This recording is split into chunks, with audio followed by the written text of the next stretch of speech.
You sold a Morbark chipper, Rayco stump grinder, or boxer mini skid steer. Congrats.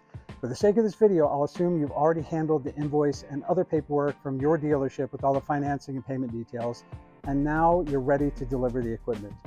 Okay, so you made a sale. Now what? The startup and warranty validation form. There are two reasons why this form is important. First of all, performing a startup and warranty walk-around ensures the customer fully understands how to use the equipment they're buying. That includes startup preparation, safety, operation, and maintenance of the machine.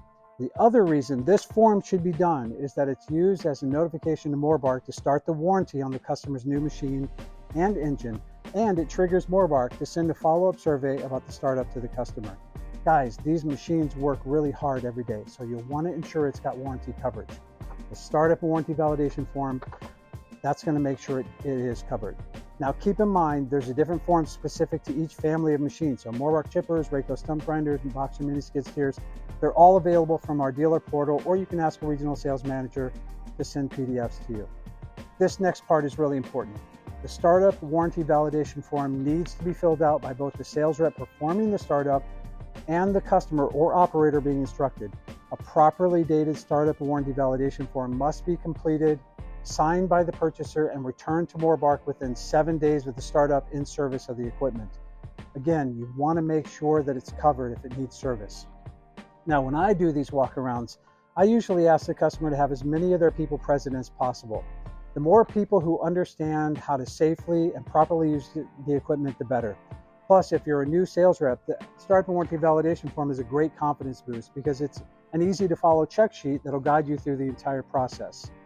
Now, long-time or repeat customers may decline instructional startup, and that's okay. There's a section at the bottom of the form that needs to be completed with the customer's signature that documents the fact that the customer declined the startup. Choosing this path does not void their warranty. However, it might help you and Morbark resolve a future dispute if it arises. Now that the SWV walkaround is complete with initials on all the sections and autographs at the bottom, there's a short registration process on shop.morbark.com that'll register the equipment with Morbark. This is where you'll upload the completed SWV. We've got a PDF titled Morbark E-commerce work instructions that'll walk you through this entire process. Just review pages 73 through 79. Now, after I do an SWV with a customer, I like to follow up with a wear parts guide and a maintenance schedule, and then use that opportunity to answer any questions about the machine. That's it on the startup and warranty validation form and process. Reach out if you have any questions. Be safe out there.